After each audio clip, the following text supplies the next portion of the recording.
Hello everybody, this is the Airing It Out podcast. I am Sam and welcome to our series, the 12 Days of Mindfulness-mas, where we are counting down the 12 days to Christmas with new episodes every single day with tips and tricks on how to look after yourself and the people around you during this Christmas series. We hope you enjoy, stay tuned and take care of yourselves.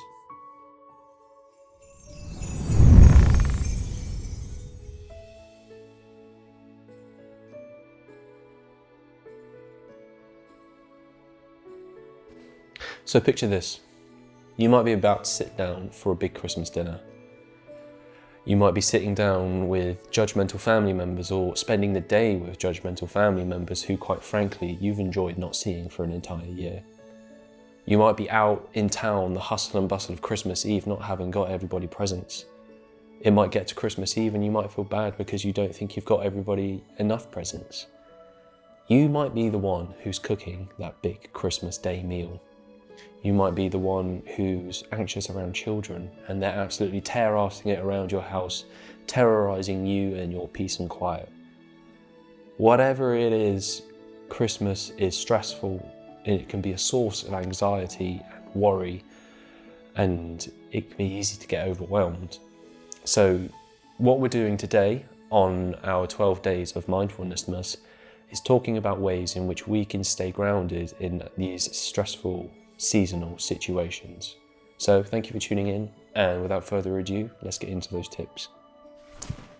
So, grounding. What is that word? What does it mean? That's the word that we used in the title, but what does it mean? And I'm not gonna lie, without looking it up, I wouldn't be able to tell you the exact definition.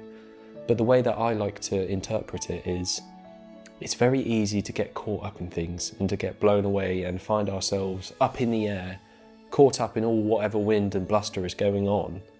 That grounding is the way in which we can take that and bring ourselves back down. Bring ourselves back down to reality, to ground level, to a fixed position, feet firmly planted on the earth. It's a way of being calm and a way of bring ourselves back down to zero so that we can then deal with the situation that we have in front of us in a calm and rational way.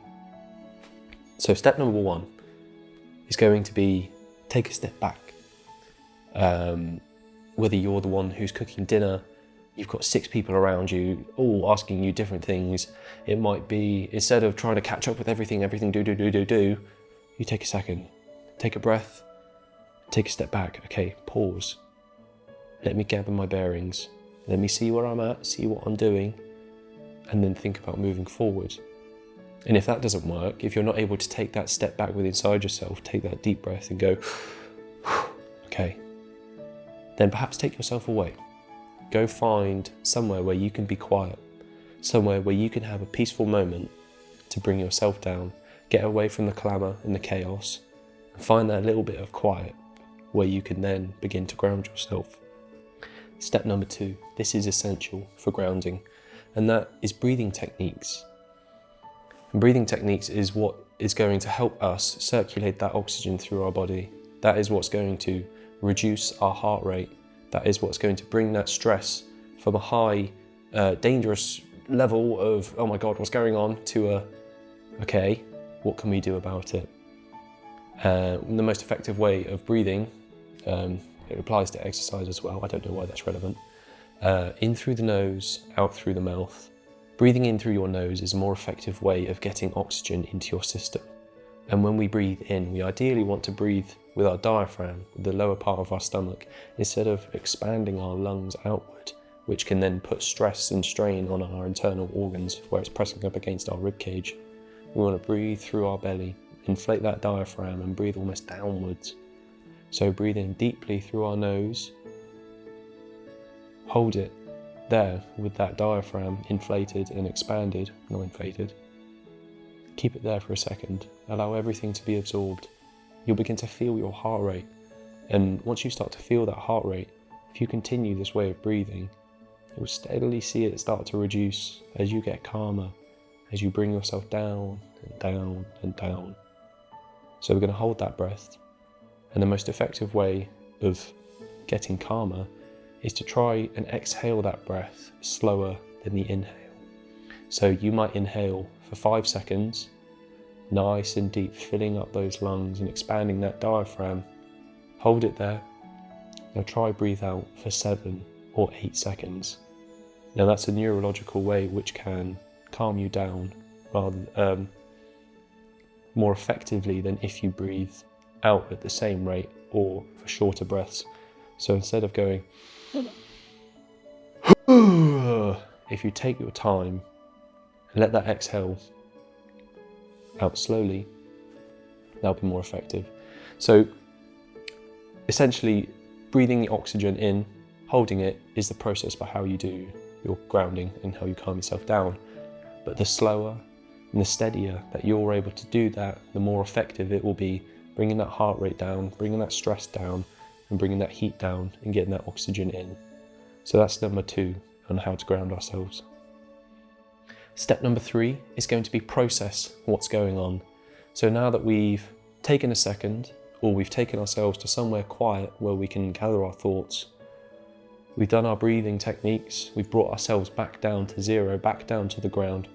Okay, now we are in a much better position to kind of assess what is going on, to check in with ourselves and see how we're doing. Firstly, what we can do is check in with how we feel, okay? Now the chances are, if it's Christmas and you're in the situation where you've taken yourself away, you might be feeling quite stressed out, but there are a plethora of different emotions that you might be feeling if you've had to take yourself away from a situation. But just check in, because once you acknowledge the way that you feel, that's then something that you can work with. If you moved forward, you might still move forward without acknowledging the way you feel. That's something that you might, where it's been unchecked, you might then take back out with you when you go and rejoin what it was that you were doing. So if you stay, okay, I feel quite stressed. I feel a little bit angry. Uncle John being a bit of a dickhead, but that's okay. I know that that's how I feel. That's how I feel. I'm in a better position to think of things. I acknowledge that, and now I can move on from that. And that's part of the processing process. Now that you're grounded, and now that you've checked in with how you feel, you're back down to zero. You're now in a better place to have more rational thoughts. So instead of letting your thoughts run circles around and dictating what you do, you've given yourself the best position that you can be in to be like, okay, no, now I'm back in control. Now it's me who's got the steering wheel, and I'm the one that's deciding where we're going to go. Your thoughts don't control you, but you can control your thoughts. So we've grounded ourselves, and we're good to go again. Okay, what's the next step? And that brings us on to number 4, which is prepare. So you've taken yourself away from a situation, you've done some breathing, and you've grounded yourself. You've checked in, and you've given some rational thought to what's going on. Now, unfortunately, you probably can't stay there forever, and it wouldn't be too productive if you did. At some point, you're going to have to go back out. Now, the 4th step is what can we do to prepare for doing that? Okay, so now that we're in a rational position, we've got control of our thoughts, the first thing that we can do is give ourselves a couple of affirmations. I'm going to go back out there. I'm going to remain calm. I'm going to enjoy my time with my family. I'm going to do what I need to do, and then I'm going to have a nice Christmas. I might go have an extra glass of wine to tide me over, and that's okay. That's all right. Let's not beat ourselves up about it. We are doing our best by taking ourselves out of that situation in the first place. We're arming ourselves for when we go back out there. Okay? We're ready. We're going to be able to do this. We're going to be fine. It's very easy to talk about if, buts and maybes. This could happen, that could happen. But we won't know. We're not going to know until we're out there, until it does happen. Okay? So all we can do is arm ourselves and prepare ourselves for when we go back out there. So we're at our best, calm selves for when we do. You might want to hype yourself up. Yeah? Affirmations. The thing is with affirmations, when you say I am, something that I wrote down years ago, I don't know where it came from. What follows I am follows you. So if you say to yourself, I'm going to go out there, I'm going to get done what I need to do, I'm going to finish that cooking, I'm not going to let the kids get get ahead of me. I'm not going to be affected by my judgmental family. That is something you're going to take with you. When you leave that room, instead of taking that stress with you, you're going to take those affirmations with you, and you can hold on to them. But you might also want to hype yourself up.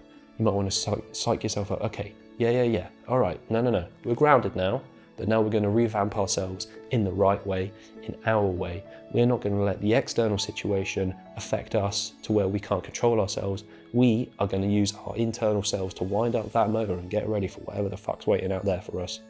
We're going to get ready. We're going to be ready, and we're going to own that shit. Yeah? If hyping up isn't for you, if that's not your thing, if psyching yourself up and getting ready to go out there and face it isn't your kind of thing, that's fine. An alternative to that might be, what are you grateful for? In that situation, in that hectic, hairy situation when you've had to remove yourself and you, for one moment, didn't want to be a part of it anymore, what more powerful thing is there to do than to take that situation and say, what am I grateful for? That situation down there that I didn't want to be a part of, what have I got to be grateful out of that? If you can look at that situation and say, okay, Uncle John might be a bit of a dickhead, but he's generous. He's raised 2 judgmental but practical and intelligent children. He showed up and he helped my mum. Or if you're doing the last minute Christmas shopping and you haven't got enough and it's all getting a bit overwhelming, you've got something. You're going to be there, and you can be there. You might have no presence whatsoever, but what you can do is give people a call, chat to them, have something more personal. There will always be an upside to a situation. There will always be something that you can look at and be like, okay, despite what's going on now, I'm thankful I have this. And if you can do that in the worst situation at potentially the worst time of year for you, then that's fucking powerful. And that takes a lot of guts and a lot of balls to do. So yeah, imagine having that notch on your belt. Or an alternative, you can call a friend. You can see what they're doing. You can take yourself away and be like, right, how's it going? I'm in a shit state at the moment. Everything's going wrong. I just wanted somebody to talk to. And they'll be like, okay, all right, yeah, no worries. What's going on? Talk to me about it. And if you're not able to hype yourself up, they might be the one to hype yourself up. You're like, yeah, you're going to go out there and you're going to kick some Christmas ass, you know? Whatever it is, that friend can be there for you. If they're a good friend, if they're a true friend, they'll pick up the phone if they're able to and just talk to you. They might be able to calm you down or hype you up or whatever it is that you need to feel ready to go back out there. So hopefully with those tools, you'll be able to manage some stressful seasonal situations a little bit better. And that if things do get a little bit on top of you, it's okay if they do. It's okay to remove yourself from that situation. You know, you're not going to be ironclad against everything that's going on throughout the entire holiday Christmas season. It's okay, all right, if things get a bit much. But what we can do is we can rebound in the best way. So hopefully some of these tips will help you do that. Thank you for joining us on our newest edition of the 12 Days of Mindfulness-mas with the Airing It Out podcast. When we talk about grounding, some of you know what I mean. So those of you out there that do, what are some of the ways in which you stay grounded? And please leave us a comment if you do have a way, because somebody out there, none of the things that we've spoken about might work for them. So if you have something and they read that, that might then be able to help them on the day or whatever it is, make the difference. We're not going to be able to get every answer. So if you guys chime in with whatever it is, leave a comment for somebody else to see and be like, wow, thank you. That really, really helped. These Airing It Out podcast guys, they're a hunk of junk. You know, they missed the golden ticket, the number one thing. You know what I mean. Thank you for joining us.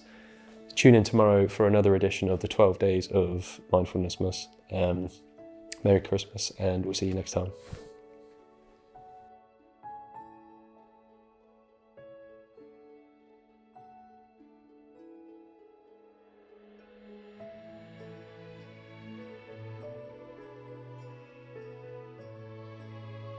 So here we are at the end of the episode. Thank you for sticking around.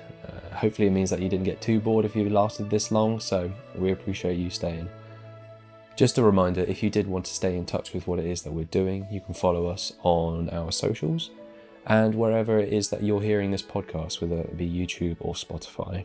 And if you did want to donate to us and help support us keep doing what we're doing, you can find links to the donation page, which is Buy Me a Coffee, on our website and through our link tree on our socials. Thank you again for tuning in. All of the links can be found in the description, and we sincerely hope that you join us for our next episode. Please take care of yourself, and we'll see you again.